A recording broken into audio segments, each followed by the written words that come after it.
Howdy, y'all. I don't know if I'm prepared right now, but I wanted to.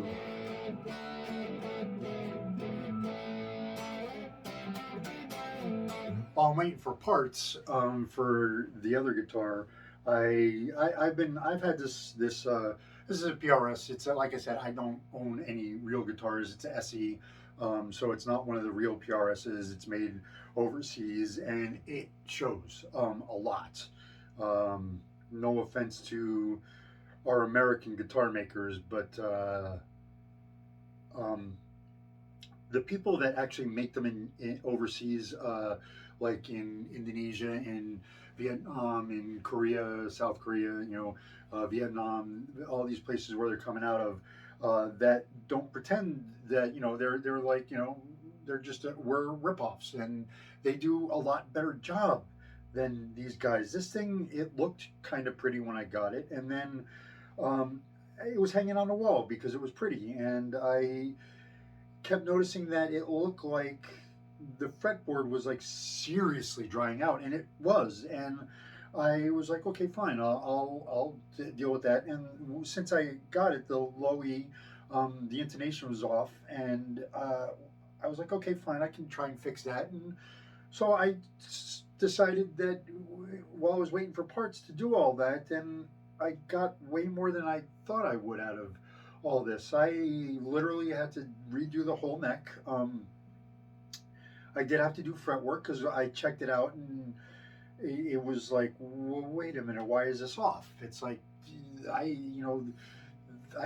didn't really play it after I got it, so it wasn't like I destroyed it or anything. It should have been absolutely close to exactly whatever the factory set it up as, and it was horrible.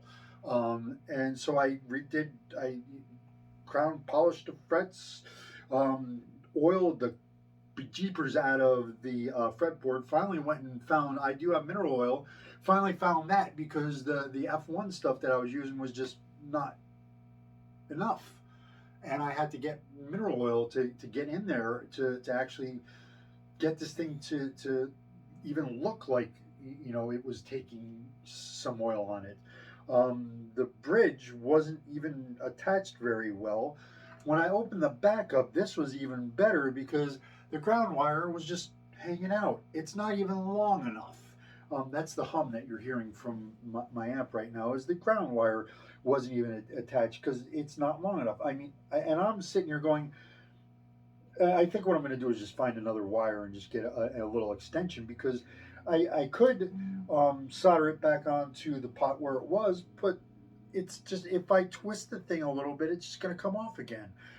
The springs on the back of this thing, there were three, but they were weirdly configured, and it needed more tension because the intonation was off, and it needed that and tightening down for this thing to actually get tuned. Um, I mean, I literally could not play an E here and an E here and have it sound the same. And that's what this whole thing started as. And I'm gonna now it's okay, but I had to do a whole bunch of work, and I'm gonna go on a rant here because this is Paul Reed Smith that came from it is an overseas made, and I understand it's cheaper to make them over there. That's why. Um, that's why the manufacturers do it and all that. But the manufacturers over there that are doing this, just making guitars, are doing it so much better than you guys are. Because like this, I also have. It's not it's not a real Fender um, Stratocaster. It's a Squire. But these are the Fender Stratocasters that are sent overseas to be made cheaper over there. And this thing, I was playing, I think it was a D chord, and I went like this, and the high E was just like gone. I'm like, wait, where? I thought I broke a string. I didn't break a string. It sat down like just about like that, underneath the fret. It's like, really, you guys are sending this stuff out from the factory like this?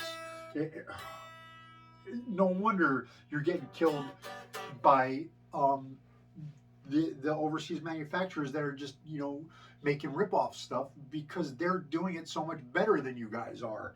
And I got to fix all this stuff. Yeah, it's a nice guitar after you do all the work on it, but I mean, if you want to compete have something that can actually be played without having to do so much work on it first.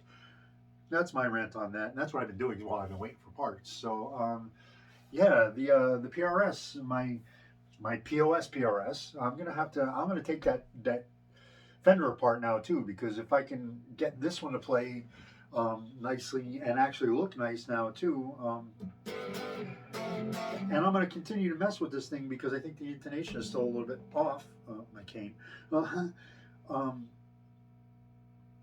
but I don't think that, I understand why they do it. They send them overseas because it's cheaper to make them there. But if you're going to do it, let them do their thing the way they know how to do it, because they can do it very well. It just seems like when you guys are putting your names on it, that's when it gets screwed up.